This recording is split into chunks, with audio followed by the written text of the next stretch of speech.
There's just a quick command that kind of turns the lights back on. Okay. Well, that's nice that yeah, everyone agreed on that. if this command wasn't allowed, I would still be able to do the run fine, but I'm pretty sure most of you watching wouldn't be able to see a thing because of how encoding works.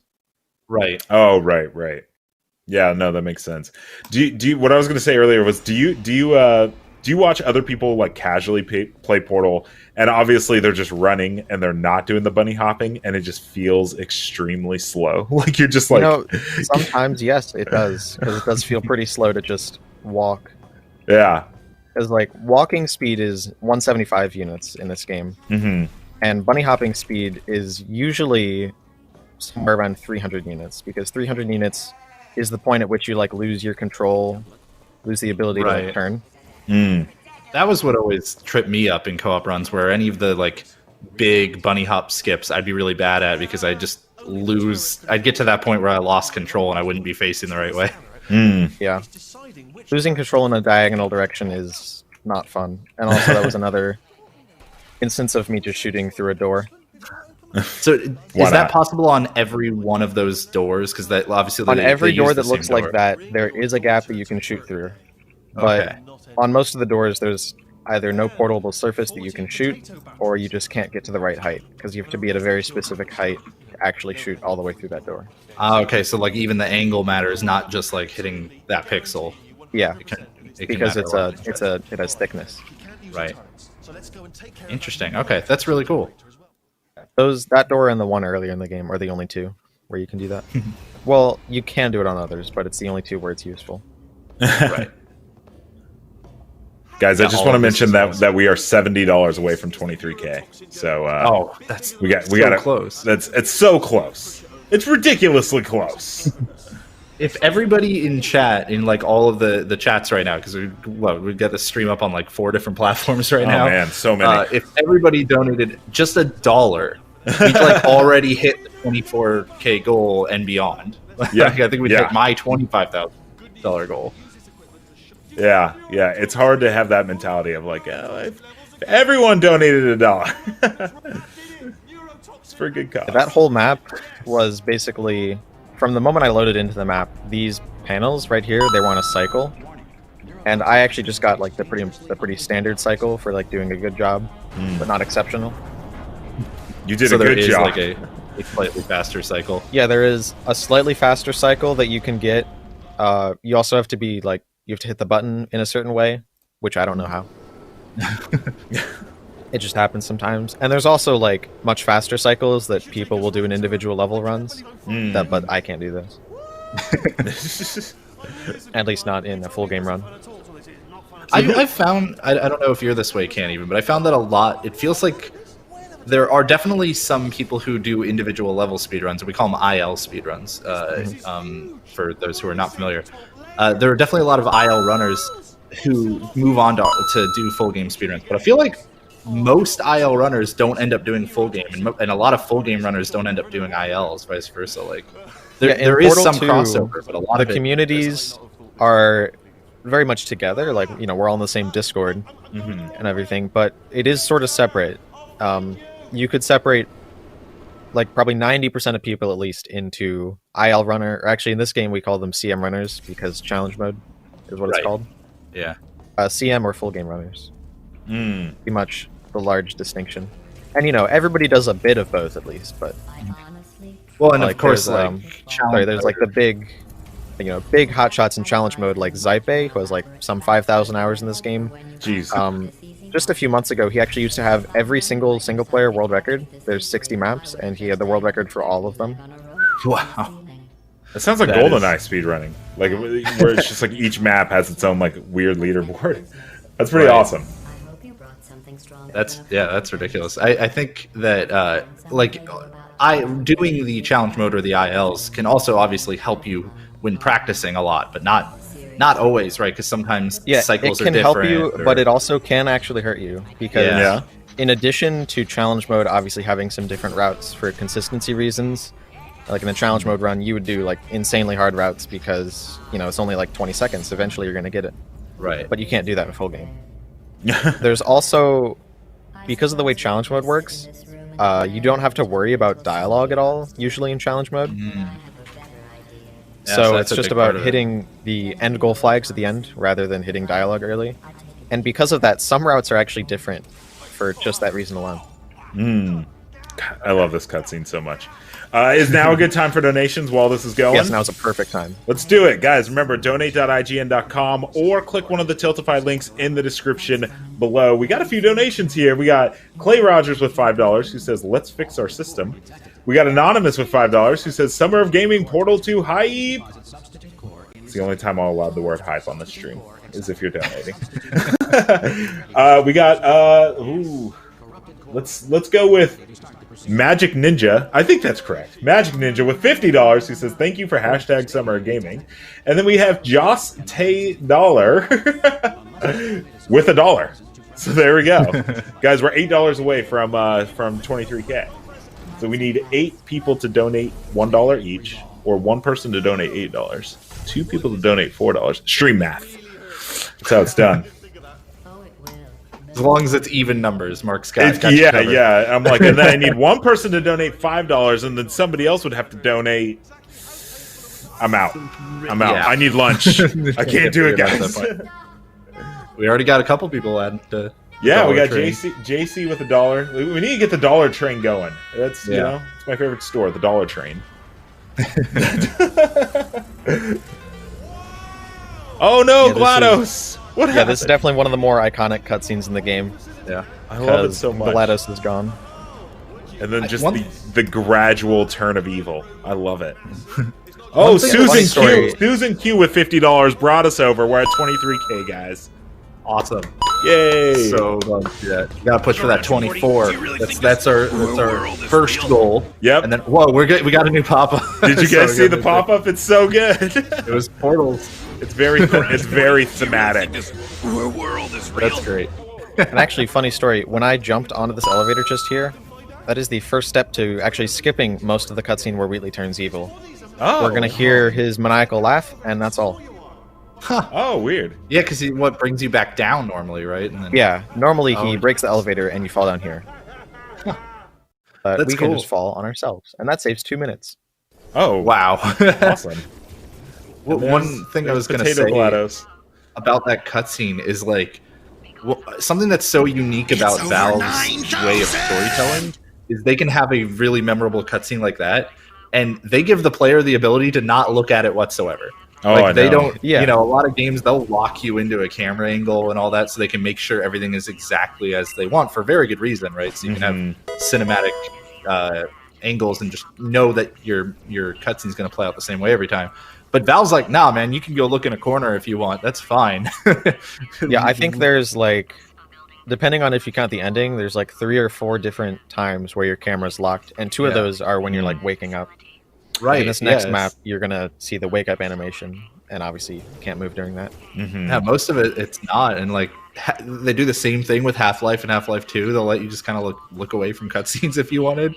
Yeah, I always thought remember. that I was remember. very There's like a unique. Gabe Newell video with J.J. Abrams where they're talking about the differences between video games and like filmmaking, and they show the scene in Half-Life 2 when you're first meeting everybody, and they're just like playing with the blenders and they're just doing a bunch of stuff while they're like, you know, just trying to explain the story, and they're just doing everything possible to distract you from it. Yeah, actually, speedrunners will do a lot. If you've seen some of the speedruns, especially the older speedruns that were on like source runs, they did a lot of Half-Life speedruns. And because of, as you mentioned, you have free reign during the cutscenes, they're just messing around. They do not care about the story. Yeah, we They did it. always We did a stack. devs react to Half-Life 2, and the devs' favorite thing was the building. Like, if there was a cutscene that they couldn't, stacking. they would just start stacking stuff on top of each other, and they're like, "Wait, what's going on here?" And they're like, "Oh, I think he's just showing off." Just showing like full understanding of the physics engine. Yeah, yeah, it's super fun to watch. Man, just lots of super quick portal shots. I know. Every time I'm like, "Wait a minute, how are you going through that wall?" And then I forget whether we're watching Portal. Like, I forget. Because a lot of that you weren't even doing anything completely, you know, crazy glitchy or anything, right? Most of those were No, just I don't normal think there portals. was technically a single glitch in that, other than button Yeah. hopping. If that's a glitch. Right, yeah, depending on how you feel about that. I don't know about you, but after learning how to bunny hop I learned a little bit in like one of the Quake games, but then really when doing Portal 2 co-op, after learning that, I can't play any FPS that has a jump in it without like just naturally doing circle jumps and bunny hopping, even if it has no bunny hopping in it at all. Yeah, there's a little bit of that for sure. This is also one of the harder maps, and also sort of crazy. That was the kind of first hard thing, just getting that shot across the cliff. Why did that shot look curved? That was like a Wanted style portal. Like it looked curved around that mountain. Sometimes that actually just happens. There's different reasons. It looked amazing. Does it have something to do with the game's kind of natural ability to want you to, like, if you shoot near a portable surface, it kind of like wants to make that a actually portal? might be it. I don't really know about that one. Look at J Hobbs figuring out. I just love like thinking about speedruns, man. He loves thinking with portals, guys. Yeah. Actually, on that note, at the end of this chamber, we're going to see a great example of how what you just said. You know how sometimes the game kind of puts your portals where it thinks they should be. You know, to help you out. Oh, we're gonna abuse that very comedically later in the game. Yeah, okay. I want to see that. That'll be awesome. I know in Portal 1 there's a technique called I think it's called portal bumping. Is that something in Portal 2, or have they got? That is also in Portal 2, and it is actually easier to do in Portal 2. Oh wow! Oh, excellent. But it is not used in the run at all. Okay. Yeah. I guess just so people know what we're talking about, you could kind of shoot one portal almost on top of another portal, or like pretty much on top of it, a little to the side, and it'll put the portal next to it, so the game wants you, like, assumes you want to put another portal there, and sometimes you can use that to put it like out of bounds, or mostly it's just through a wall, or a thin wall. Yeah. That's actually. Oh yeah, what? Sorry. I was just going to ask if I could read. We're actually getting a lot of donations right now. Oh yeah, this is Ooh, whoops. Ooh. Uh-oh. That was an intentional death for comedic purposes.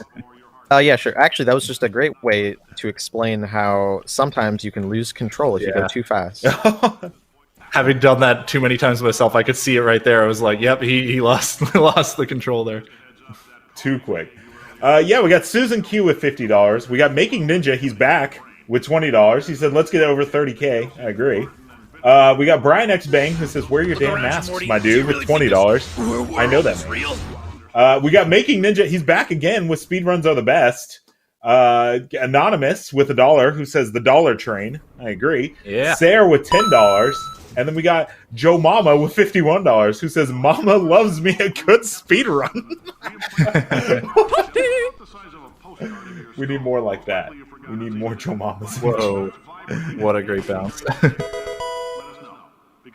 So yeah, we're pushing to 24 right now. Donate.ign.com or click one of the links in the donation in the description. All right, that map for sure could have gone a lot worse than it did. That was about as good as I could reasonably hope it to be. That was unbelievable. So what gave you that speed boost right at the end there? That's called a stuck launch, which is the best way to describe it is you get stuck between like two props, I think. And then the game thinks you're falling, but also thinks you're stuck, so it doesn't actually let you fall. So it just gives you more falling speed, but doesn't actually move you down. Oh, okay. So that way, when you let go, you can get all that falling speed, bounce off the blue gel, and then go really high. I love how much of, especially this speedrun, but just speedruns in general, it's like, this happens because the game thinks this. So then we abuse it to do this. Right. Also, right there, if you weren't paying too much attention, I shot a portal seemingly straight through glass, which you normally can't do. That was just an example of how the portal placement helper there is so big that you can shoot a portal in the right spot, and it thinks that you're on the other side. Well, basically, the radius for shooting the portal is just too big. So it'll put the portal where it thinks it's supposed to be, which is on the other side of the wall. Huh. And then I love how even just in that intended launch and stuff, you go over the That launch was unintended. Oh, sorry. I just meant the like solution to the puzzle. Like you normally would go inside the circle in the logo, and instead you just go right over it. Yeah, that skips having to pick up potatoes. But luckily, the game gives you potatoes in the next map. Oh, good. Because why would you not have potatoes? How could you? Right. You couldn't. We got M Sushi with $1 who says dollar train. I'm a big fan of the dollar train. Oh, what is up, M Sushi? He's Hello. another high-level runner of this game. I think he has second place right now. Yeah, he does. Sushi's good at a bunch of games too. Cool dude. Oh, yeah. Look at this, just Very hopping cool. right up onto the scenery. That's so great. Right, and these next two maps are going to be some of the more both difficult and impressive and focus required. I don't know, really focus required, but they're going to be difficult for me and fun to watch for all of you. Okay. Do you care if we talk over it, or do you need the full series? Honestly, that's fine. Okay. Always like to make sure, because we messed Brian Otto up once already. So we just want to know if we're going to mess you up intentionally or not. That's All right. The infamous, hey guys, I need everyone to be quiet, and then we talk the second the audio cue happens. yeah. There's no audio cues in these, so That was for comedic purposes. If I could go back, I'd do it again every time. Right. Okay. What is happening? Yep, that's the ground. I love speedrunner setups, man. Look around you, Morty. Do you really think this Wow. world is real? That's ridiculous. That pop-up was pretty good time, too, guys. There was definitely some reportaling going on there, but it looked like you weren't even in a portal. Yeah, that's because that's called a super reportal. It's like a reportal, but you can do as many of them as you want. Is there an ultra reportal? Like, how is there anything No. above super? Super's the That's best. just Just all right. That's Someone's gonna find something eventually, and you gotta name it a hyper or an ultra or whatever. Yeah. We almost certainly will, because Sushi is in our community. fine. We have a lot Hey, of Celeste I influence. was gonna say he's a Celeste runner, so it'll be a hyper reportal. You heard it. You heard it here first.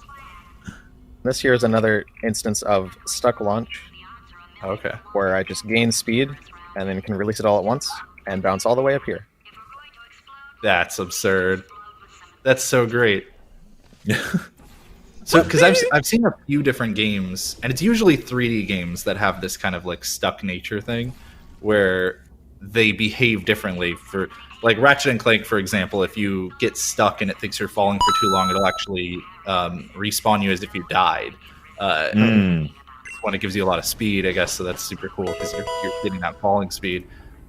It's not the same as like a zip in a 2D game, but you're kind of using it in similar ways, right? Like the 2D game zips are often they give you a lot of speed because they're trying to push you out of a wall, and sometimes you can abuse that. But here, you're kind of making it think you're falling, and then there you There's go. another one. Jeez. So now it's good. really dark. You can still see what's going on though. It doesn't say These that next for long. maps are going to be much brighter because we're back above ground. Well, not above ground, but in the above part of Aperture Science with our used to be good friend Wheatley. About 15 minutes ago, he was our good friend. Yeah. I'm just remembering the good times. You know, skipping, not letting him turn his light on. Guys, we have 20 minutes to IGN Expo 4, our last IGN Expo. I can't believe it already. The time is flying, and we're trying to hit 24K before then. We are $834 away from that. $33 away from that. So close. Oh, wow. So close. I've seen wilder things happen with donations so many times. That's Come on, true. everybody. That's true. We We just get people donating $5 at a time or $1 at a time Yep, or whatever. yep. That all stacks up. You would be surprised just how quickly we'll fly past that goal. And come on, who doesn't want to donate to COVID relief in the Bail Project? I mean, come on. Now, in that last chamber that I just escaped, I did a cube throw onto that button, and that was more than me just trying to get style points. That skips a cutscene. Normally, when you put the cube on the button, Wheatley puts a panel in front of the door, blocking you because he wants to talk at you for about a minute. But if you are at the door when the cube hits the button, you can go through. That saves 50 seconds, I think. Inflame with $1. I don't agree with what you're saying in your Do you really think this your world is donation real? thing here. So I don't know if I want to read it. Inflame, it's probably something along the lines of Celeste is a bad game. More just like all speedruns in general. Oh, well, What are you gonna do? What are you gonna do? What a jokester. I assume you're waiting on dialogue there for a moment. Yeah, pressing W at a specific time cuts Wheatley off like a second or two early. There's Also, small things like that. There's a few times in Chapter 8, actually. Also, guys, don't forget that if you donate, you have a chance to win an IGN gift card, codes for games like Resident Evil 3, or swag from companies like id Software or Bethesda. $50 or more, you win it for a chance to win a custom Summer Gaming Xbox One X, which is... Alright, Mark, the flying has begun. What? I was a bit subtle there, but... Are we flying? Yes, right now I have no gravity. Why? That's not okay. Because funnels. Oh. Basically, when you... A short explanation is you have 2 hitboxes, and if you crouch in a funnel with 0 velocity, the game forgets about one of them. And now you can so then it puts you... It thinks you're in the funnel twice. So when you leave the funnel, only one of your hitbox leaves. Only one of your hitboxes leaves. So... It's almost like one... I don't know. It's complicated. Yeah, there's like different methods of it, right? Where you can do this crouching thing to fly directly from the funnel, but then you can also like crouch and then stand up to kind of store it for the next time you jump. I forgot about the you can do it while thing. crouched or standing. It's changing your crouching state is what activates the glitch, not just crouching specifically. And then you can just see that air acceleration, the air strafing, really work. Oh, also combined with a reportal to get an initial boost of speed. Right. This is a glitch that like is so great. I died. Oh no. Yeah, I don't really understand how that works. Intentionally for comedic purposes. Yes. never forget. But what I was gonna say is this is a glitch that like you can use to break open all these chambers that have funnels in them. And this is one that I'm telling you, all of you at home, you could learn this in like 10 minutes. If that you can absolutely learn how to do that. In terms of doing it optimally in every situation, that's where it gets really hard, and obviously can't even have spent so much time getting really good at that. But if you just want to learn how to do the basics of that glitch, it's something you could totally learn at home. We have a really good donation here from the Iron Fox, $10, who says, "Save the frames, kill the animals." Oh wait, wrong event. And that chamber was just a great example of how Valve really did not expect you to be able to fly. So the ending door was just open, so you just go to it. Yeah. So good. Now, well, shame on them for expecting you to not fly. Now, there are certain things that'll like disable the glitch, right? Like certain things that'll kind of... Yes, depending on if you have what's called like a stored crouch fly or if you have like a fresh crouch fly. It's not really called that, but depending on variables, several different things can end the glitch. Let me listen to GLaDOS here. Yeah, normally, for the most part of the game, we have like stored crouch fly, which is what happens when you go through and load a save or load to the next map while you have crouch fly. And once you do that, the only thing that can cancel crouch fly is going into a funnel. Right. And then otherwise, if you're not doing stored, sometimes just landing back on the ground will get rid of it, right? Landing on the ground will never get rid of it. Oh, interesting. I was just bad at all of my Portal 2 co-op runs then. Yeah, I mean, this isn't new information. I'm just... And in co-op, you can't actually do what's known as... what is it called? Like keeping crouch fly through level transitions, which you can in single player. Right. I lost crouch fly now, but in single player, if you got crouch fly earlier in the level, the ways to get rid of it are to either crouch or uncrouch. That will get rid of it.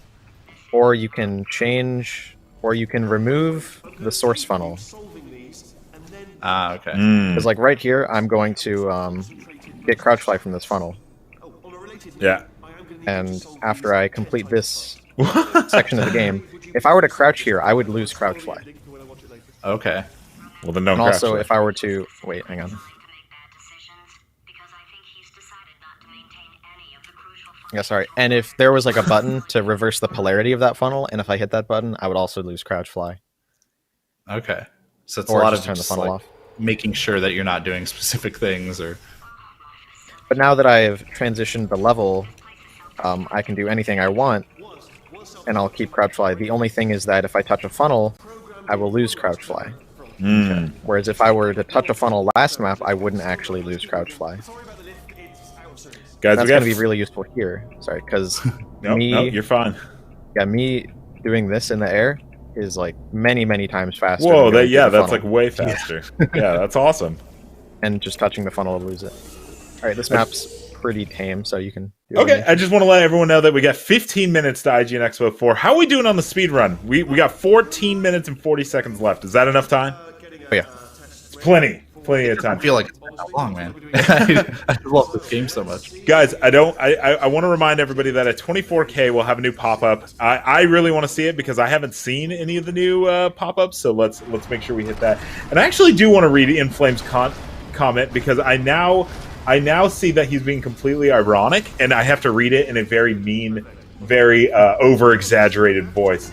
So Inflame with the dollar says, "Speed runs like this bore me. It's all nice and dandy that they beat the game like this, but I prefer speedruns that are actually about the speed of the player, not how well he can abuse glitches in the game." You heard it here first. Stop speedrunning. It's over. That's a nice dramatic reading of a donation comment. That's every comment on every Devs React to Speedrun video. Yeah, a lot. It's mostly in the YouTube comments, but there are a lot of people who do have that opinion that if you do a glitch, your speedrun is invalid. Why we got multiple categories, folks? Yeah, like the glitches? Hopefully everyone enjoyed my very overdramatic. I assume that's what he sounded like while he was typing that. So. Like, how could you not like the fly? So yeah. Well, because you could view it as like cheating, I guess. We got 13 minutes to 24K. We got to do it, boys and girls, and we're everybody. Just going to enter Chapter 9 with flying ability, and we're going to keep it throughout almost the entirety of Chapter 9. That sounds like cheating. Well, I mean, if it sounds like cheating and it looks like cheating, it's not cheating. Right. Oh, it's a double negative. There's also right here. Got it. I'm double do negative. A cool maneuver, which is known as going through a wall. Whoa! Because normally what's supposed to happen is you're supposed to land on that catapult, and then the wall's supposed to fold away, and you go right through it. But because the wall folds away, it just doesn't have collision at all. Right. You can go through it. Yeah, they don't expect cheating. Yeah, there's another instance later where a wall will crumble away because the facility is being destroyed. You can also just go through that wall. I want to know who the going through the wall trick is named after. We've discovered that every speedrun trick is named after somebody. So I want to meet speedrunner going through the wall. It's like how crouch flying was named after Sir Crouchfly. I apologize to whoever actually found crouch flying so many years ago. Dang, that was good. That was good. I'm gonna have to improvise here a little bit. But were you just not intending to land on the railing there or something, or what? No, I was supposed to land on the. Oh, I have slow fly. Yeah, I was supposed to land on the railing, but I actually didn't because I missed, and I landed on the catwalk itself. Not what I wanted to do. Gotcha. So right here, I'm actually flying slower than intended because if you like hit an object while okay, this is quite annoying. I'm gonna have to fix this. Oh. Okay. Yeah, if you like hit prop while flying, sometimes you can just start flying slower. I don't know why, but you said slower than intended, and I want to know who's intending you to just be flying at all. Slower than normal. Valve's like, wait a minute, he's not supposed to be flying that slow, guys. Yeah, it's fast or not at all. That's the two ways we designed this game. We need to get a patch in ASAP. Guys, 10 minutes to Expo 4, 24K. We need $822. We need 822 people to donate $1. I know, I'm telling you, it's and easier a new pop-up. than you think, everybody. We could totally make that happen within 3 minutes. More than enough time. Yeah, there's like 4 minutes left in the run, and also 10 left in the whole event. So, or well, in the countdown to the event. Yeah. Look at this flying. What I need to know is if the next pop-up is Portal related. I like the Portal pop-up we have, but I don't know if any more are Portal related. Look around you, Morty. Yeah, there it is. There it is. The world is real. Look at that, And man. this is the last map in the game. Up here, coming up, we're going to be fighting Wheatley. And also, there's actually about a minute cutscene where Wheatley just talks to us. So, there's not really too much to explain about the Wheatley fight, other than we're going to be abusing his bombs by keeping them in a loop through portals, which is self-explanatory, kind of. So, great time to talk. Oh, great. Afro Samurai with $20. And he mentions that my dramatic voice is good, so I'll just read it in a dramatic voice. IGN has done a great job with all of these streams. Mark, your dramatic voice needs to continue for the rest of this stream. Semicolon P. Stay safe, guys. I'll give you a B+ on that one, but an A for effort. That was a rough one. They need to be longer, and they need to be angrier. Right. I need some very angry. Start hitting me with the angriest donation comments you can. Just the angry like gamer comments. That's where we'll get the party going. Also, I want to let people know that if you do want to get into speedrunning this game, I was looking it up earlier, and Can't Even, our lovely speedrunner here, actually made a bunch of tutorial videos for the full single-player run, so you could totally go and learn how to do it yourself. Yep, and there's also a great Discord server, the Portal 2 speedrun server, which is linked in those videos and also many other places. Yes, where you can ask questions if you have any. Yeah, you can find all that at speedrun.com/portal_2, or if you go to speedrun.com and then just search in the bar for Portal 2. Oh my gosh, just that throw. We already at the last boss here? Look around you, Morty. Yeah. Do you really Just think went this so fast. The world is real? So these bombs are just being juggled. So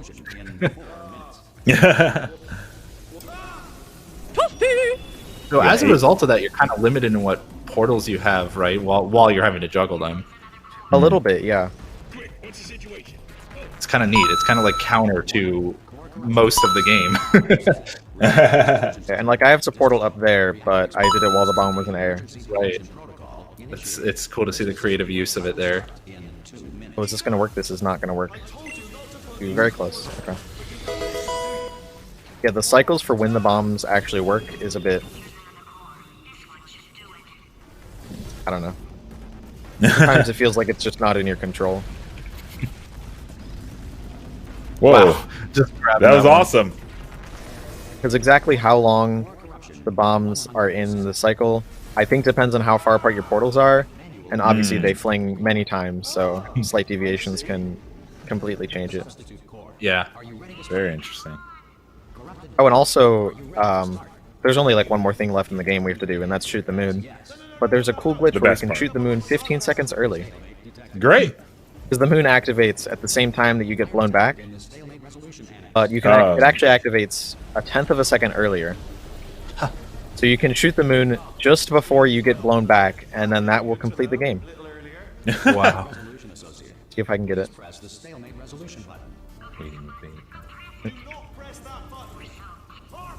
Alright, and that's it. That's it. Wow. Whoa, what is Really this? think this No. world is I was like, real? what is happening? Oh my gosh. Yeah, and That's as a it. result, the ending cutscene glitches out a little bit. Oh yeah, yeah. As you can see, here we are with Wheatley on the moon, and then here we are in Aperture Science. Oh yeah. Hey, nice. Oh, and then the Twitch plug. I love it. I love it.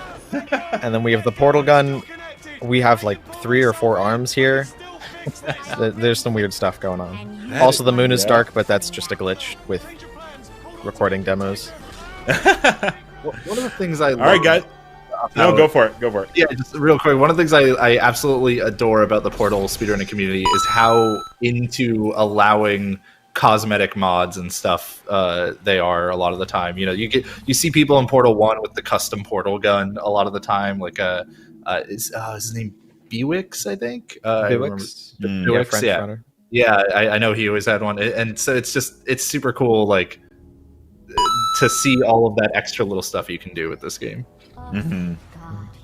So we got a donation here from Mr. Josh, $5, who says, "Give me Overwatch 2, please." I don't have control over that.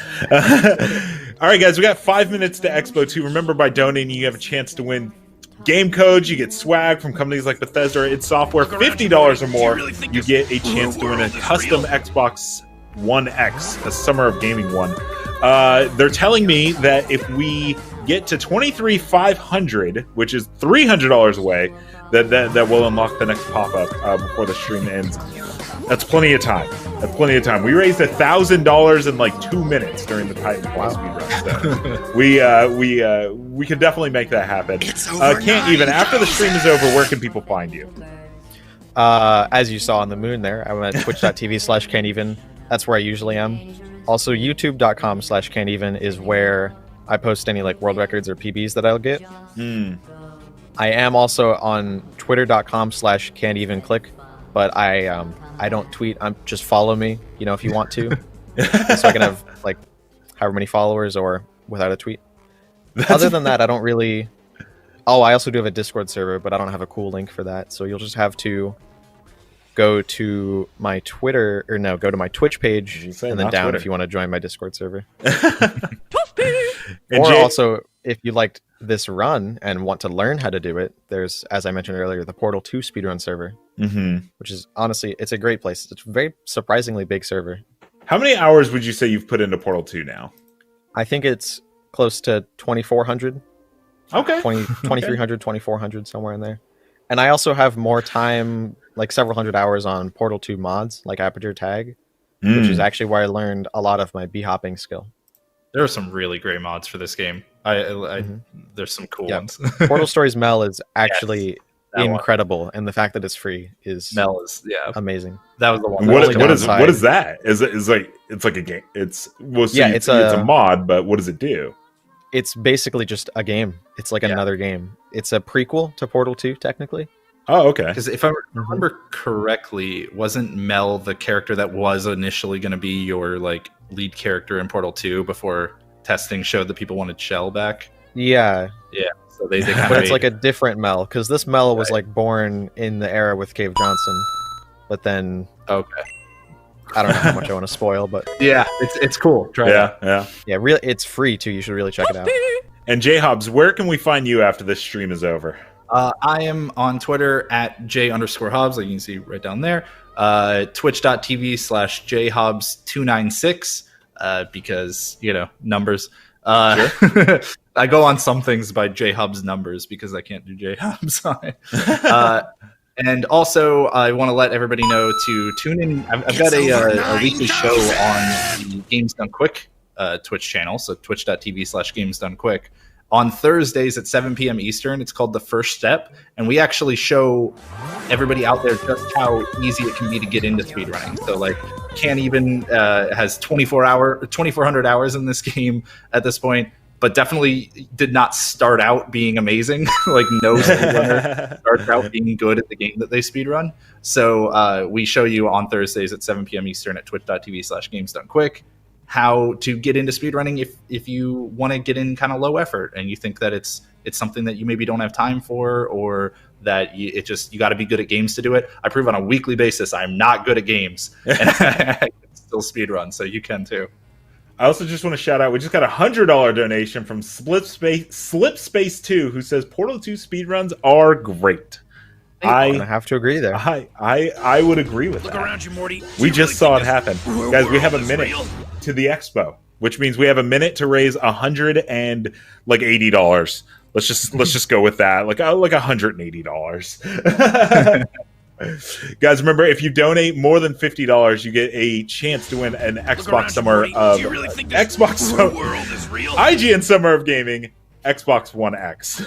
I'm just like, it's Monday. It's Monday. It feels like a Monday. Man, Monday. We need to get this going. We got $20 from Project Turo. So really, really close. Great. This was a great stream. This was really, really fun. I've never watched a full Portal 2 speedrun, but that was awesome to see, even though I don't even know what was happening half the time. I hope you and Sushi get into Summer Games Done Quick online. Can't even for Portal 2 co-op. That'd be cool. Be sure to check that out August 16th, 23rd, in case you can see more Portal 2 there. Maybe, I don't know. Yeah, we'll see. And guys, thank you. Can't even thank you so much for running the game. That was super fun pleasure. to watch. Thank you for having me. Yeah, and J Hobbs, thank you for commentating once again. We just got another $50 donation from Chang Fury, who says, "Hey IGN guys, hope the donation helps. Can't wait for the drawings." Me too. Guys, we are mere moments away from IGN Expo 4, our last big block party of the summer. Full of exclusive trailers, new gameplay, and interviews with some incredible developers. After the expo, stay tuned to IGN for a SpongeBob SquarePants. Oh, I can't talk. SpongeBob SquarePants Let's Play and a special update on the Xbox Series X. Plus, another charity speedrun. We're not done. We're going to do another one at 5 o'clock today. And then, of course, our interview with the icon Tony Hawk at the end of the stream. For even more Summer Gaming goodness, download the TikTok app, follow IGN, and check out the Summer Gaming hashtag. Watch along with live events. Submit your own Summer Gaming moments, reactions, and plays. Make sure to also leave us a yappa in the video comments of IGN.com, and you may just wind up on the show. That is it for this speedrun, but we will be back at 5 o'clock for another. Also, make sure there's the ticker right there. You can donate all day. Just because I'm not here doesn't mean you can't donate. That's it for now, guys. It's time for IGN Expo number 4, the last one. Bye. Enjoy.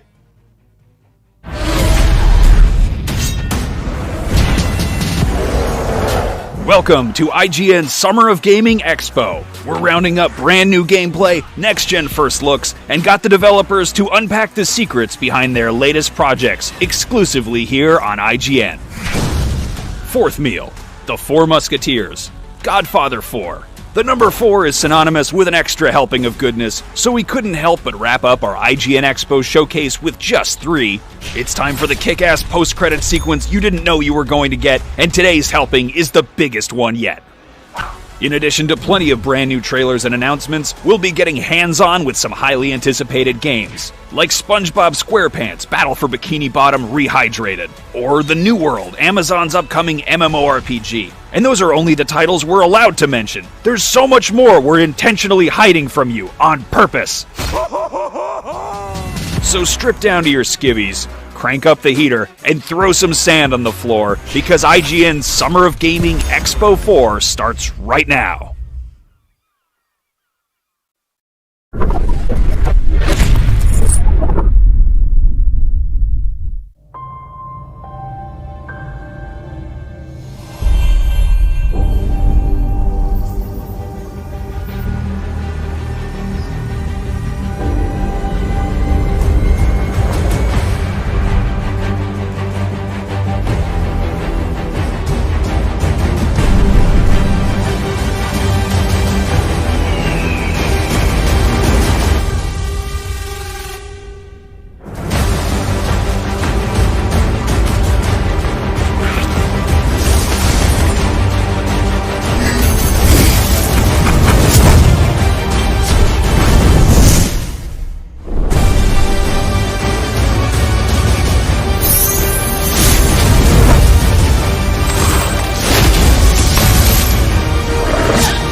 This is IGN Expo 4, part of IGN's Summer of Gaming. We're about to showcase a ton of exclusive trailers and brand new gameplay. I'm Sydney Goodman, here with Max Scoville and Damon Hatfield. Thanks, Sid. Happy to kind of be here via webcam. You can watch all of our Summer of Gaming content wherever you stream IGN or live on your TVs by tuning into IGN 1 on your Samsung TV Plus. Also, All summer of gaming long, IGN is asking you to give to the World Health Organization and the Bail Project in support of Black Lives Matter. The COVID-19 Response Fund is dedicated to studying, tracking, and combating the coronavirus pandemic. The Bail Project is a nonprofit that pays bail for people in need, reuniting families and restoring the presumption of innocence. And by donating, you'll have a chance to win codes for games like Resident Evil 3 or swag from companies like Bethesda. And donors who give more than $50 will have a chance to win a custom Summer of Gaming Xbox One X. Be sure to click the donation links in the description of your video player or go to donate.ign.com for more information on how and where to give. For even more Summer of Gaming goodness, download the TikTok app, follow IGN, and check out the IGN Summer of Gaming hashtag, where you can watch along with live events, submit your very own Summer of Gaming moments, reactions, and plays. Or leave us a yappa in the comment section of IGN.com, and your yap could wind up on the stream. Now, let's get the expo rolling with today's crop of fresh trailers, only here at IGN Expo 4.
have imagined it, our downfall, 1,000 times, but it still breaks my heart to hear the truth of it.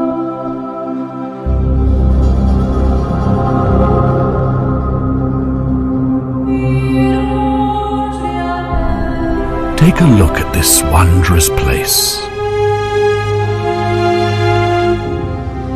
Complete strangers brought together by the fates to live out our days in a paradise we can never leave. And in all our time together, not a single crime has been committed. Our bond is as simple as it is terrifying. If even one person commits a sin here, every last one of us will die. We've come to call it the Golden Rule.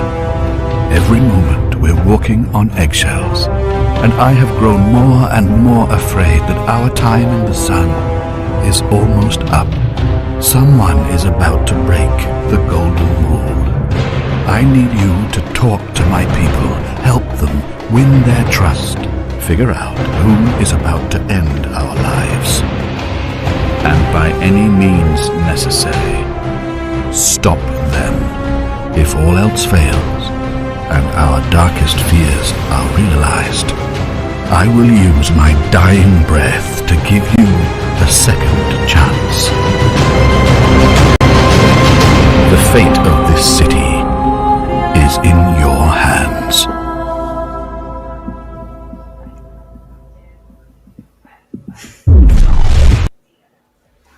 Fight Crab! Heck yeah! Later on today, we'll be taking a real deep dive into all things SpongeBob, the Battle for Bikini Bottom Rehydrated, hosting yet another charity speedrun, and sharing a special Xbox One X update on smart delivery. Plus, our News, Games, and More crew will be sharing our IGN Icons interview with Tony Hawk, not to mention Chad Michael Collins of Sniper fame guesting tomorrow. That's all just around the corner, but right now, Tom Marks is going to give us a closer look at 30XX, a roguelike action platformer you can play with a friend. Tell us more, Tom.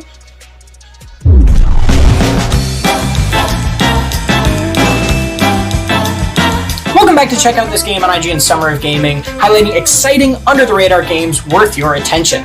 As a sequel to the excellent 20XX, the aptly named 30XX keeps the original's infinitely replayable roguelike Mega Man concept, but expands it in just about every way imaginable. Check out some exclusive new gameplay from 30XX's Clock Tower themed level.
Like what you see? Then head on over to IGN.com or YouTube.com/IGN to watch the full extended version of this gameplay.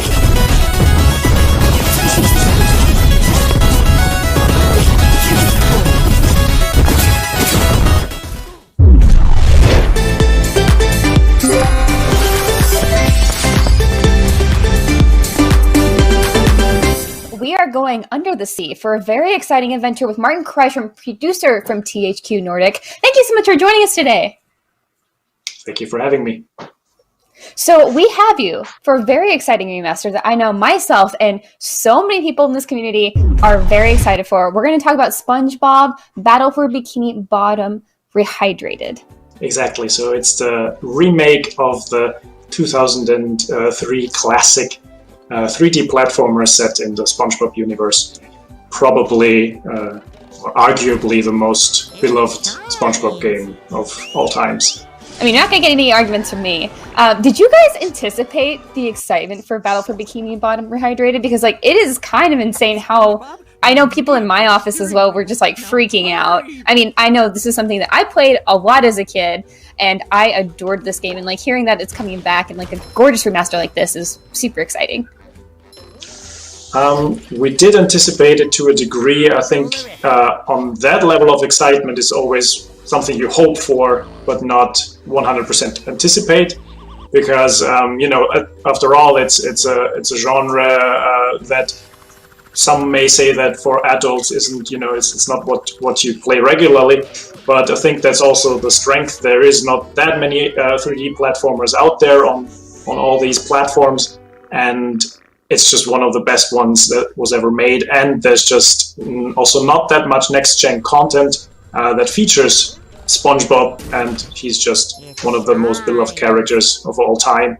So I think this all came together to create this amazing momentum this wave we're riding. And yeah, we're just very happy that the fans are happy, that the fans of the original, of the series, that everybody's happy and excited, and looking forward to being able to give this to the players. I think one of the coolest things about this game, too, is that it really touches on a point in SpongeBob history that everyone really loves and is fond of. And, of course, kind of like the originals, like, SpongeBob is still going. And I know in previous interviews you guys said that you're trying to incorporate some of, like, the more modern art style as well and bring a little bit more vibrancy to this, correct? Yes. So basically, the game is from around Season 2. So this is really the golden age where Steven Hillenburg was still helming the series, who unfortunately passed away, the creator of SpongeBob. And we updated, of course, the art style to the way that current also children experience SpongeBob. And we added little hints to newer seasons, little, you know, like handsome Squidward or stuff like this. So the classics from later episodes, but the story and all the setting and everything is really from that time. And that's honestly just such like a great way to merge both fandoms. I guess like the older and the newer, because you know the diehard old fans are just probably rewatching the first 3 or 4 seasons and then calling it a day. But there's so much more to SpongeBob. I actually was watching it recently just to kind of like see like where's SpongeBob these days, and he's still in a really great place. So it's cool to see that you guys have found like really fun ways to integrate both. So right now we are looking at this level, Downtown Bikini Bottom. It's really good to see it in all of its glory. So I'm actually originally from Texas, and I know we're not at the Texas part yet, or the Sandy part. So I was super excited to see her in action, and of course swinging on the little Texas symbols throughout the level. What do you guys like about this level in particular? Well, first of all, it's the first moment where you, as you say, can actually experience Sandy with all her cool skills and her lasso and all this kind of stuff. So this is actually also the first time we're showing this in a big way. And because she's basically, I think combat-wise, she's probably the best character in the game. With her lasso, she can lasso people from far away and all this kind of stuff. So this is pretty exciting about it. And apart from that, it's also one of the most iconic locations because it's just it's downtown Bikini Bottom. So it's the houses that you just, you know, they're ingrained in your mind from watching the series. These are those typical metal houses that look a bit as if they were built from broken submarines and stuff like this. And I think now with the higher fidelity of an Unreal Engine 4, of modern consoles and modern PCs, you can really, it's on a whole different level, this kind of feeling of really walking through Bikini Bottom, like really walking through this world. Yeah, absolutely. And I feel like even though it's not necessarily a one-to-one creation with all of like the episodes, because that Downtown Bikini Bottom definitely changes between the episodes, it is nice to feel like that there are those iconic spots like that where SpongeBob's hall monitor, and we got the Weeboos in the corner in the dark. Like you can just like imagine where that would take place here, and it's really cool to see that. You've said in previous interviews that Purple Lamp has dug into some of the cut content from the original and built it for Rehydrated, like the robust Squidward boss. What's the most exciting new addition to Rehydrated? Well, I think overall it's the new multiplayer mode. So basically, we were kind of faced with this challenge of, okay, how do you keep a beloved and revered classic the way it was, and still try to bring back these things without them interfering with the basic single-player experience that people remember. And so we basically took a lot of this cut content that was sometimes concept art, or it was an unfinished level that you could, sneak into if you hacked the old game. And we took that and put it all into this multiplayer where 2 players can often online play together as 7 different characters from the SpongeBob universe, and you just fight against hordes and hordes of robots. So I think this is the biggest new feature by far, because it basically includes a lot of little hints to all these cut content. For example, Robo Squidward, who's basically your boss in the multiplayer. I feel like that's such a great way to reincorporate those things, like, again, to keep the fidelity of like that original feeling, like not to like really mess with the story too much, but to give something entirely new that doesn't really impact the core game. And I think that's such a great way to do that. So the multiplayer is a horde mode. How hard is it? Well, it depends. It depends on. I think the thing is that it's about like 26 islands, if I have it correct in my mind. So it's quite a long challenge to get to the end, and basically each island, it gets harder and harder. At some point, Robo Squidward starts attacking you and all these kind of things. So the first few islands are not going to be a big challenge for anybody who's used to playing these kind of video games, but it does progressively get harder and harder and harder. And to reach the very last island, you do need to have some stamina and some good skills. It's really cool that you guys brought in so many of the characters too. Who was the most difficult to design for multiplayer? Well, I have to speak for the developer there a little bit, but I think it's since they have all the everybody has one normal attack and one dash attack, and then it was mainly also about deciding what kind of little differences are between the characters. For example, that Squidward, it just made sense to give him a distance attack because we wanted him to fight with his clarinet, with his oboe, and so it was more about actually the decision, where do we take the animations, the fight, the move set from. So Mr. Krabs fights with this swordfish skull from the episode where he's on that cemetery. And if you play Gary, which for me is the funniest one to play, you grow this huge 50s shoes that he sometimes has in the series, or he gets a frying pan in his mouth and you whack the robots with it. So I think a lot of thought went into this to really make sure that even those little moves that you have in the multiplayer, that you recognize them from some of the episodes, from the cult episodes. I love that. It's like she's really putting in that thought to make it something that's not just fun, but also really harkens to those really big moments, or just like small details that you might have forgotten. And I just love that. It kind of just proves how much they care about SpongeBob, which is like maybe weird to say, but like getting into those details for that just means I think a lot to the fans who will be probably playing this. Especially, I also think it's very funny that Squidward would fight with his clarinet, but it also makes sense. I am actually a clarinet player as well, and Squidward kind of kills me even though I love him, and I think it's fine that he's fighting with his clarinet, and if it gets destroyed along the way, it's probably okay. Yeah, I think that's, because the first instinct, just from gaming perspective, would maybe be to, find the just coolest, most bombastic move. But then when you look at the series, there's so many little funny details, so many crazy details, and this kind of wackiness, I think, is what is part of why it's so beloved around the world. And so we basically then just realized it's just much funnier if you try to find something that people remember from a certain episode, and that just you're not gonna see in any other video game. You're not gonna see in any other game a little snail stomp on somebody with shiny leather shoes. That can only happen to you in the world of Bikini Bottom. That is absolutely true, and I love it.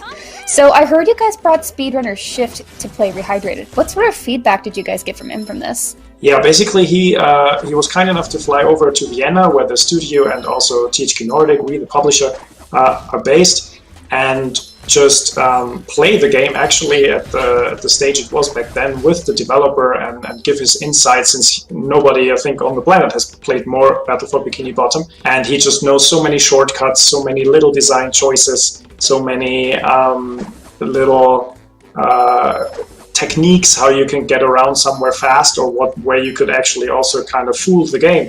And so all of these things basically went into it, and apart from that, obviously he just knows a lot about camera, movement, animation, of just since as a speedrunner you know anything that kind of trips you up is a pain in the Bikini Bottom. So those were basically the things that he I think was able to contribute a lot. And apart from that, we just love watching his videos and seeing all the of him and the other guys, of all the speedrunners out there and the fans, to just see what they are excited about and whether we are concentrating on the right things or whether we were concentrating on the right things. That is so awesome. Thank you so much, Martin. We look forward to seeing so much more SpongeBob SquarePants Battle for Bikini Bottom Rehydrated here soon.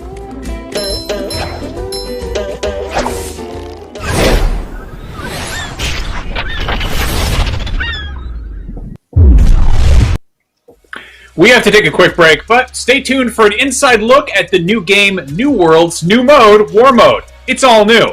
We'll take an even closer look at Amazon's New World later on, plus we'll get our hands on SpongeBob SquarePants Battle for Bikini Bottom Rehydrated with an exclusive Let's Play, so if you liked what you just saw, there's more where that came from. It is a complete remaster of a beloved 3D platformer, and I, for one, can't wait. The ad break is a great time to donate to the Bail Project or COVID-19 Response Fund, which you can do at donate.ign.com or by following the links in the video description. By donating, you'll have a chance to win codes for games like Resident Evil 3 or swag from companies like Bethesda. Donors who give more than $50 will have a chance to win a custom Summer of Gaming Xbox One S.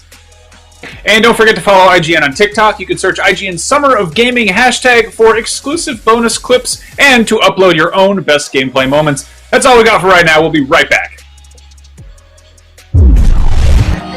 IGN Summer of Gaming is presented by The Last of Us Part 2, available June 19th, rated M for mature. By the Army National Guard, working in our communities throughout the COVID pandemic to deliver food, build hospitals, and more. Go to nationalguard.com/esports for more info. And by Fuser, who will be partying with us all summer long.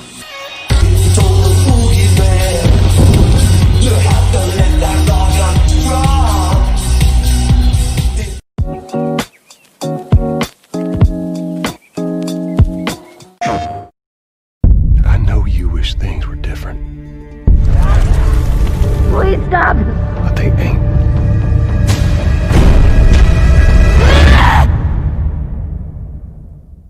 PlayStation.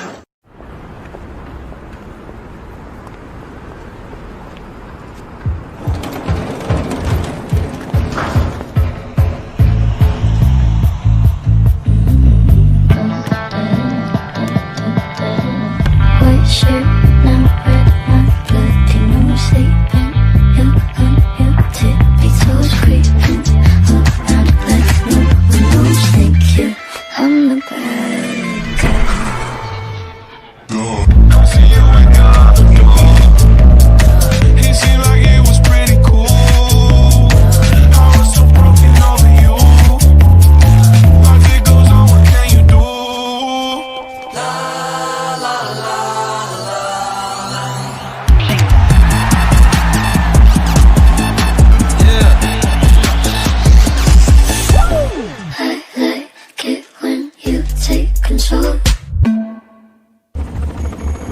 Sometimes the front lines are in our own backyard.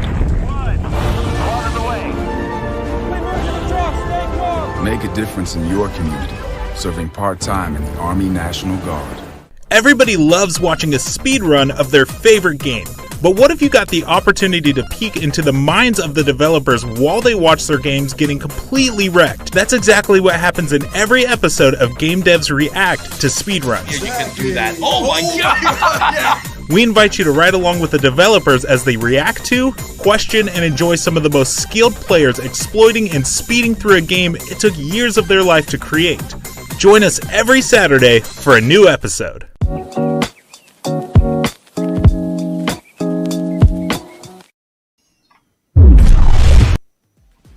Welcome back to IGN's Expo number 4. Do you remember when you do that? Oh wait, that's not 4. It's fine. Where we're premiering the latest game trailers and getting you first looks at fresh new gameplay like New World. New World is a game designed to be played with other people, and War Mode allows for epic 50v50 action. So we sent in Mitchell Salzman and Nick Lamone to fight for opposite sides of a 50v50 match. And let us know what it's like on the front lines. Let's play New World War Mode with Nick and Mitchell. Mitchell. Oh, I killed Mitchell! I sniped him! Burning oil, here we go. Yeah! Oh no! Yeah! What is up, ladies and gentlemen? My name is Mitchell Saltzman, joined by Nick Lamone. How's it going, everyone? And also, Mike and David from Amazon Game Studios. Afternoon, everyone. What's up? And today, we're going to be doing a Let's Play of the War Mode in New World, a game that's coming out rather soon, actually. So, Mike, Dave, why don't you give us a quick walkthrough of what this mode is? Yeah, so War Mode is how we determine who owns a territory. So, when one company owns a territory, another can declare war on it, and then they fight it out in a 30-minute battle. As an attacker, your goal is to first capture the 3 points around the fort. Once those are captured, then you breach the walls, and then go in and try to capture the flag. So, as a defender, we don't like Dave and his team doing that. So what we're going to try to do is prevent them from taking those capture points by setting up our own siege weaponry, which we set up through town projects and various other things. But we want to keep those up, and we want to stop them at all costs from taking those points. Because if they take those points, then they'll be able to batter down our gates and then eventually try to take the fort itself. All right, and Nick and I are going to be on separate teams. We're going to be coached by Mike and Dave. Dave is going to be on my team. Mike is going to be on Nick's team. And Nick, I like you a lot. I just want to say that. Don't lie to me, Mitchell. No, this is true. No need to lie on camera. This is true, Nick. I like you a lot. But as much as I like you, I like winning more. And I hope you're going to be okay with that. I hope we can still continue to be friends after this. We'll see. All right, so this time we're on the attacking side. So you'll see once the gates open, now our job is to try to capture all 3 points to unlock the doors. So. All right, I'm following you, David. So wherever you go, I will go with, unless, and this is a very, bolded unless, if I see Nick and his dumb little face. I'm a tanky boy. I'm sorry, I'm going to have to go and follow my heart. So what we want to do is defend the control points.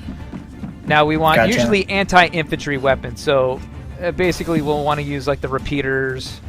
We'll use the cannons and ballistas against their siege weapons, because that's what's going to do more of the structural damage. Where are you at? Let's see, I'm at the very top of the structure. I see you, I'm dropping down. And so anytime we want to enter or exit a gate, when we're ready to go and we unleash hell, to war! We'll press E to open. Oh, I have to hit E. All right, I'm still following you. This is still good. Here we go. All right, don't be distracted. We're going to the point. All right. So as we stay on the point, we'll start to capture. Oh, wow, there's a lot of them on top of B. We got to get in there. Yeah, there is. All right, we're halfway there. Stay on point. Definitely need our healers up front. Oh, we lost B. All right, we got B. I'm going to tell the army to go for C now. So that means they can go through our main gate, right?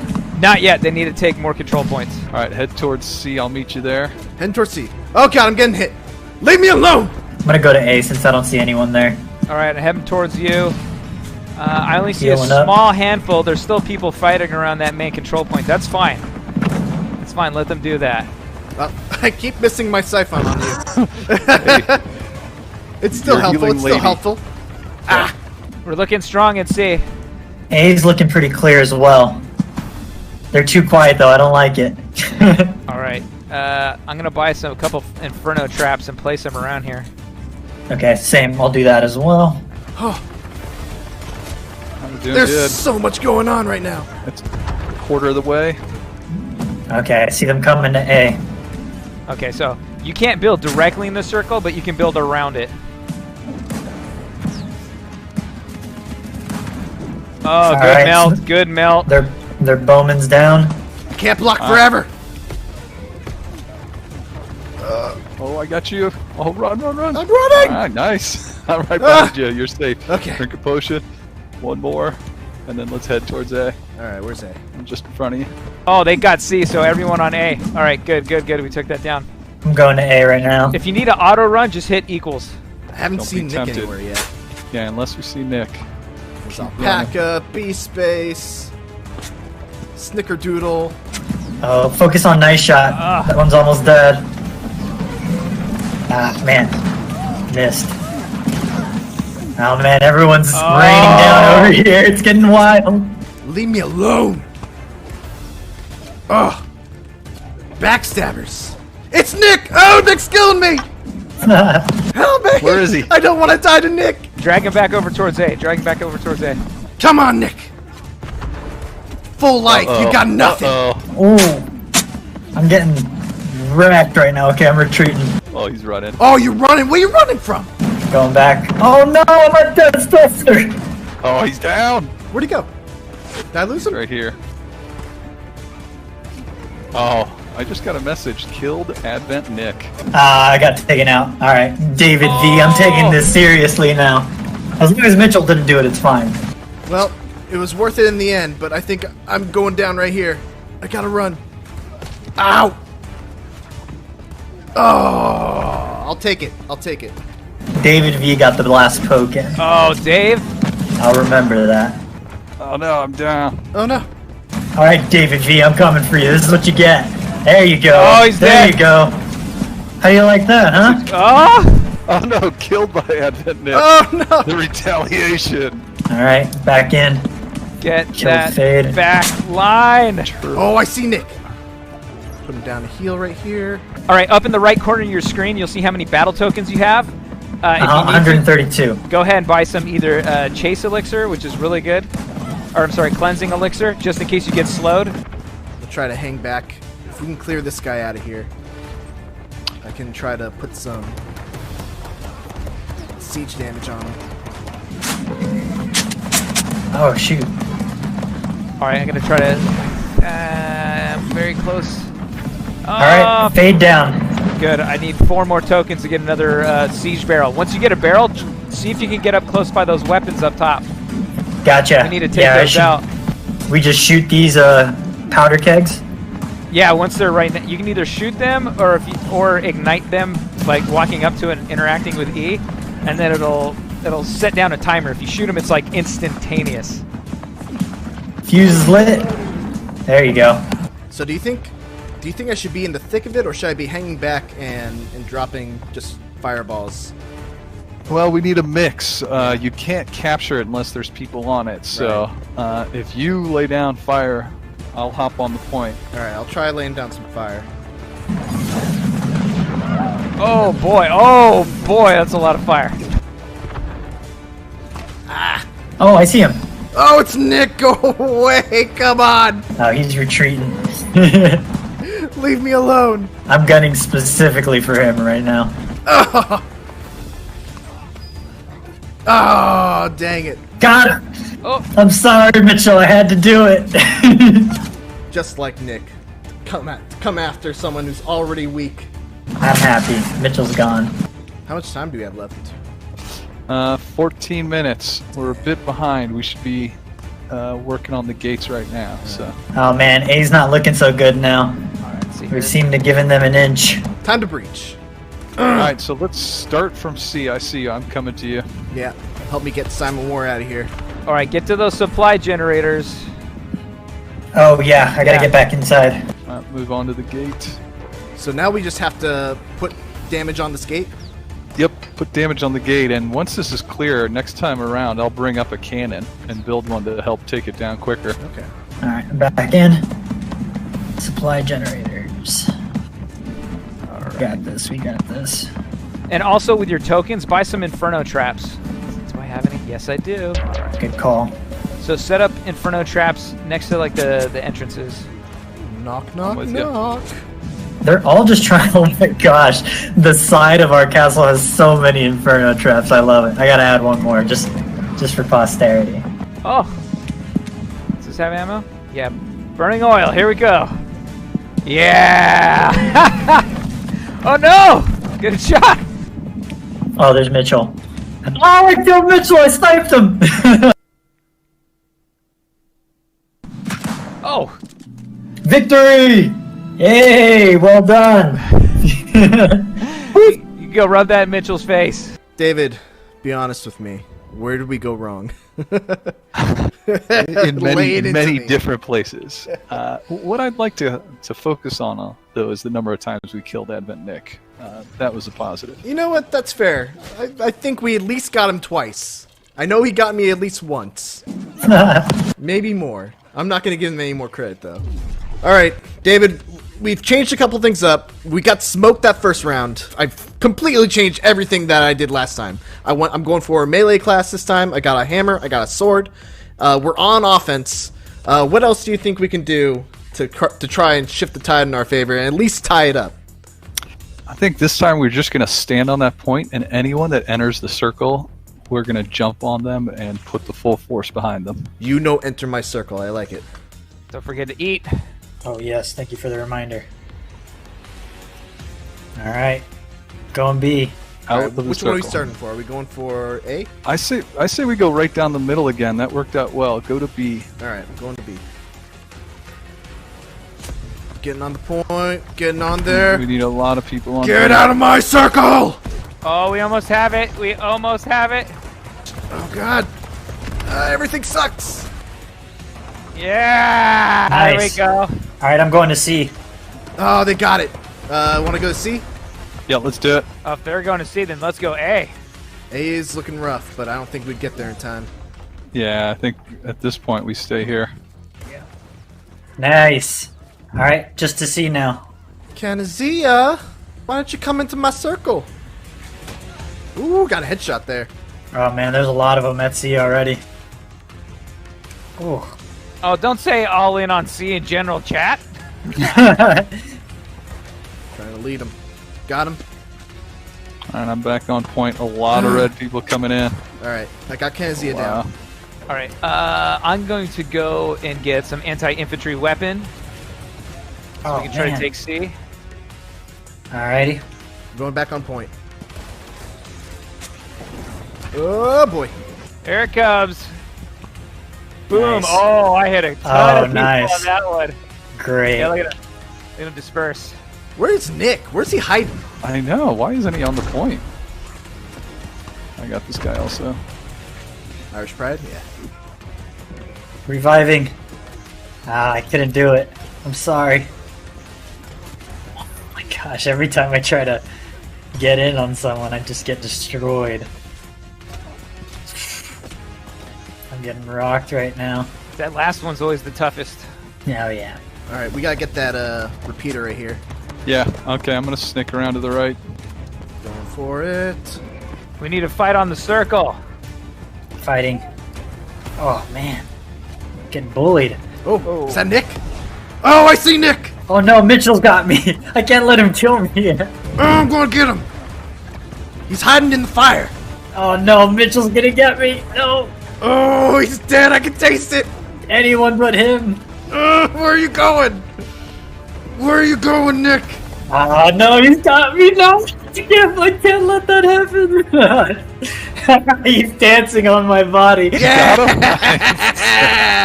Okay, we can play that game. All right. Oh God, I hope that didn't cost us the point. We're losing it quick. Get back on. I'm back. It was worth it. It was worth it. It was absolutely worth it. All right, get on C. No one's here.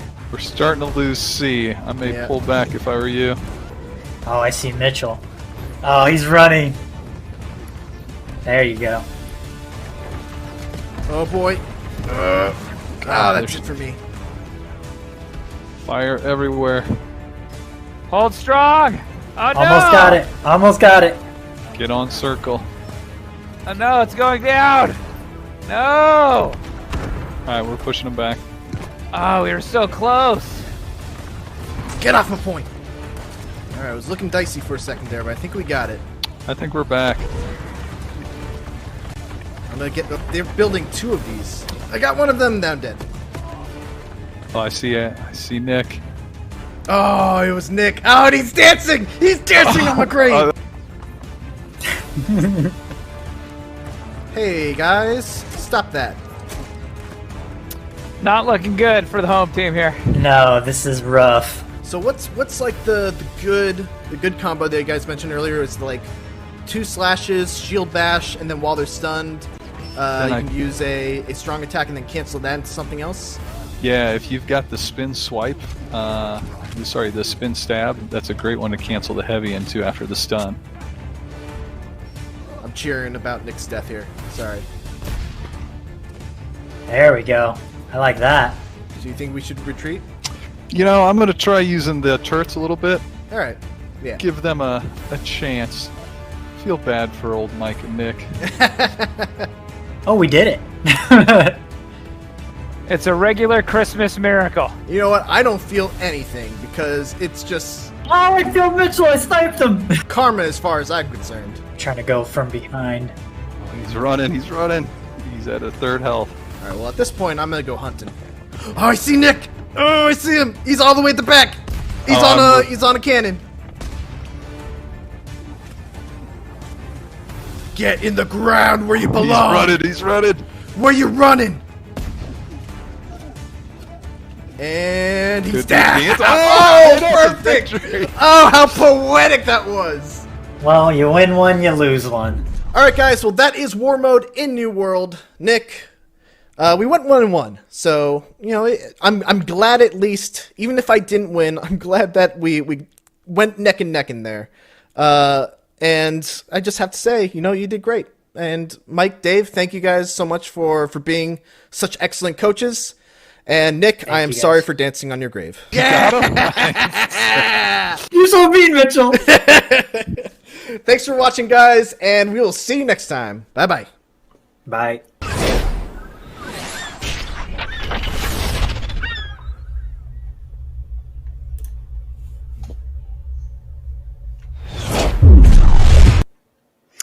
Now that you've seen what New World is all about, let's join Sid and one of the game's developers to find out more about this ambitious project from Amazon.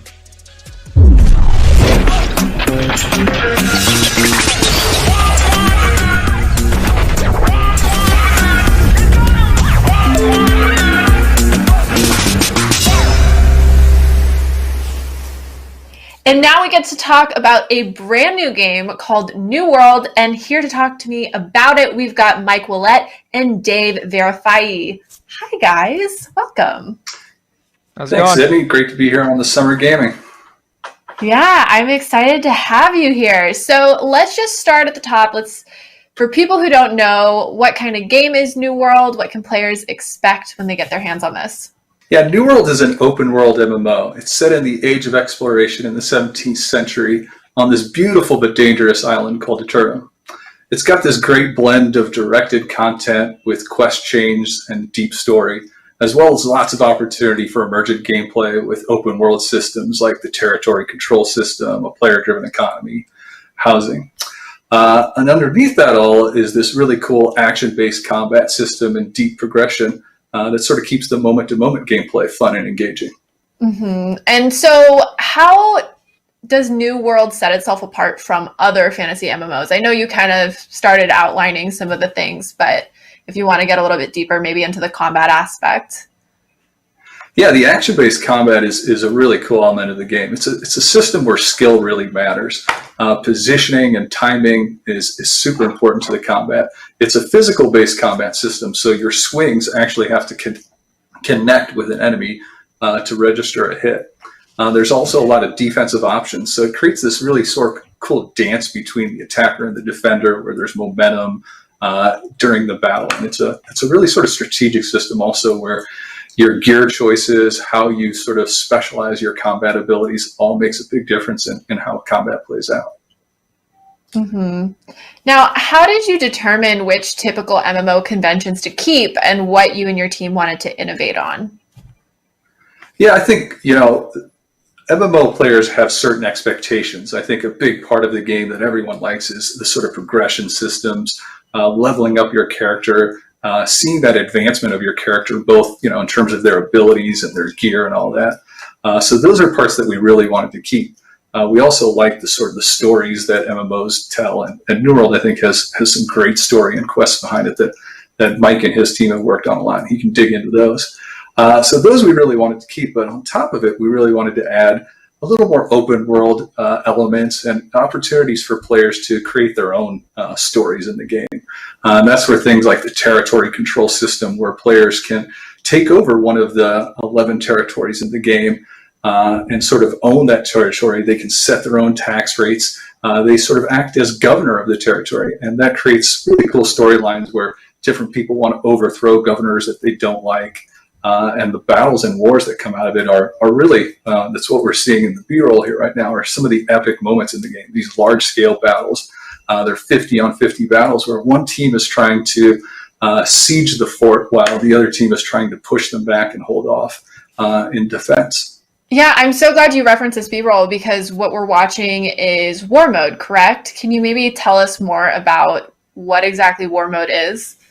Yeah, so War Mode is how we determine who controls the territories in New World. So as a territory is, when a territory is in a neutral position, we start something called influence race. What that means is there's 3 factions in the game. And one of the factions that doesn't own the territory can try to put the territory in a conflicted state by doing these PvP missions. So it's basically a race between the 2 factions that don't own the territory to see who gets the right to declare war on that faction. And when that happens, once the territory goes into a contested state, then we see the war that actually is happening here. And this is a 30-minute war where it's a 50-on-50 experience. And there's sort of 3 general phases to it. The attacker's end goal is to take down the claim and basically lay siege to the fort. But before they do that, they first have to control these 3 control points that are spread throughout the territory. Once they control all 3, then the attackers can try to break down the gates. And then the last step after they've broken down the gates is sort of spilling into the fort itself and trying to take control of the central claim flag in the fort. And while all this is happening, the defenders are trying to stop them from doing this. What's cool about this is you'll see right there on the screen one of these siege weapons, right? So it's a really cool blend of people on foot using melee weapons, using guns, using magic, and then these huge siege weapons trying to control space and the flow of battle also. Yeah, man, that definitely looks like quite the weapon. I don't know that I would want to see that outside of my territory. So what kind of weapon... Oh, sorry, go ahead. No, what you're seeing here is someone trying to take down the weaponry. So what these siege weapons become almost sort of like mini objectives on the battlefield where the attackers can choose where to place them. So it's sort of fun to find hidden places or places where you've got a really good sightline. And then the defenders have to sort of come out and try to take them down before they do a lot of damage. So it's this cool sort of objectives and that people can put and trying to find them in a cat and mouse game around it is a lot of fun. Mm-hmm. Now, are there certain war specific weapons for the defense side or the defending faction? Absolutely. So the defenders on top of their fort in the bastions, you'll see they have a variety of siege weapons, and some of the cooler ones that only the defenders have is this huge horn, and when it rings, it provides a buff to everyone on the defending team that makes them heal and makes them stronger. And it just creates this sort of cool visual when you hear the horn, everyone charges. It's sort of a really cool moment in war. They also have vats of hot oil that they can drop down, flaming oil, on the battlefield right under the doors. So those can be effective in combat also. Those definitely sound very effective. So you were talking about the steps for preparing for war and how there's kind of missions or quests that maybe you need to do in order to activate or start the war. Can you kind of take us through that? Absolutely. So there's two main elements. As the defender, one of the things you want to do is upgrade and build your fort. So as you own a territory and are trying to protect it, you can do what we call town projects, which are basically projects that the governor starts, and then anyone in the territory can contribute to the progress of that. And various projects will upgrade the strength of your walls, will upgrade the strength of your defenses. So governors can sort of choose which elements of defense they want to work on first, and then it brings together the whole territory to try to upgrade the town and get ready for war. So that's what the defenders are doing.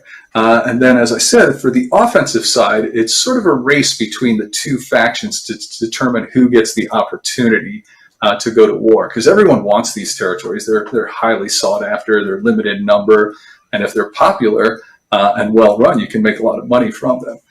So the opposing factions both want to take these territories, and the influence race basically is a race where both factions are doing missions. These are PvP missions, so you have to flag for PvP, which puts you at additional risk when you're doing them. And when you're flagged, you have to run these missions, and basically the side that runs the missions most efficiently and gets the most done wins the race and then has the opportunity to declare war. Mm-hmm. Wow. Well, Mike, now we've talked a lot about PvP. Can you tell us a little bit about the PvE elements of New World? Sure. As Dave said, as we've been developing we do have lots of quests and missions that take you out to explore elements of the world. But then we have lots of POIs that represent the different families that live on this mysterious island. So the main groups that we have are the corrupted, which are the kind of like the evil red dudes that you see everywhere that are overrunning the island, and kind of the whole mission that you're kind of undertaking is to fight back and discover what this mysterious group is all about. There's another faction known as the Lost, another one known as the Angry Earth, and all of these factions or these families coexist in this island, and you kind of find lore and tidbits and go on missions and quests, and then just explore the environment and different POIs, what's really going on here. And some of them are dynamic events. We have corrupted breaches, and I don't know if Dave alluded to it earlier, but we have something called invasions, where forces actually come to assault your fort and try to take down your civilization. Jeez. Well, this is definitely not for the faint of heart. But thank you so much for walking us through that.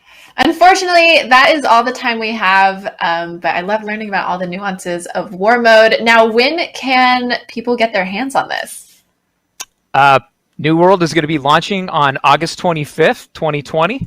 But if you want to get an early hands-on preview, if you pre-order now, you can join our closed beta on July 23rd.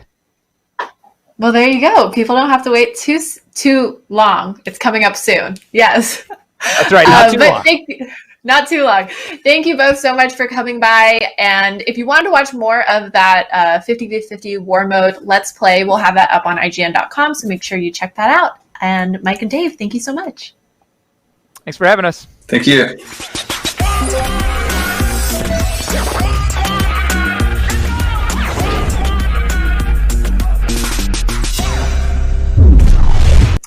We've got to take another quick break, but stay tuned. We're just shy of learning all about Celesta Crown of the Magister, a Dungeons & Dragons inspired tactical RPG. And later, we're popping the hood on the Xbox Series X to see how smart delivery works.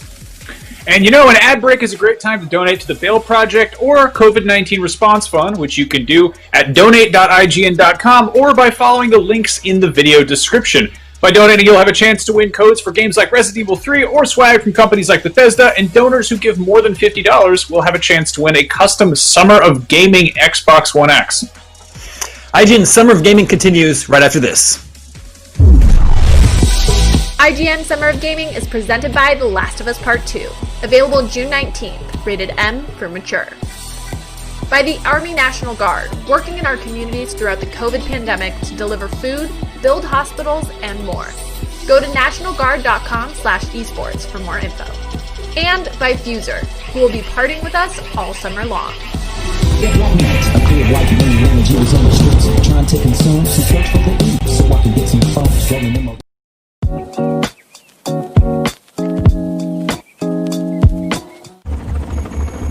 Sometimes the front lines are in our own backyard. Make a difference in your community, serving part-time in the Army National Guard.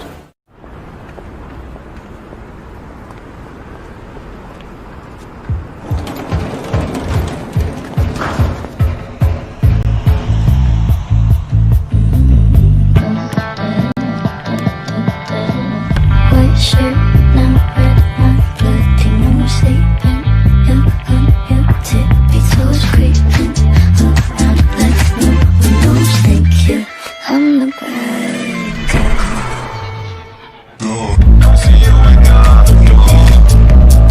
It seemed like it was pretty cool.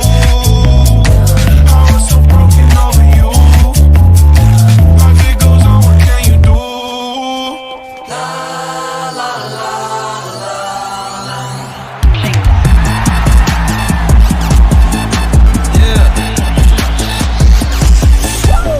I like it when you take control. I know you wish things were different, Please stop. but they ain't.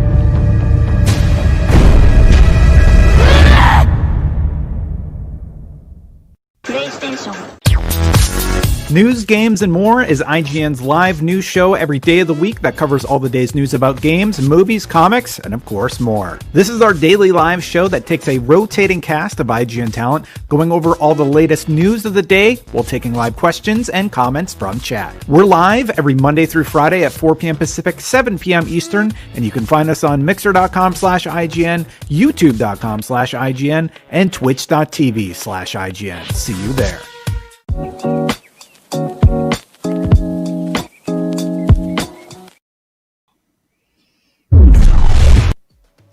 Welcome back to IGN Summer of Gaming and IGN Expo number 4. In a little while, Tom Marks will introduce us to Dead Static Drive,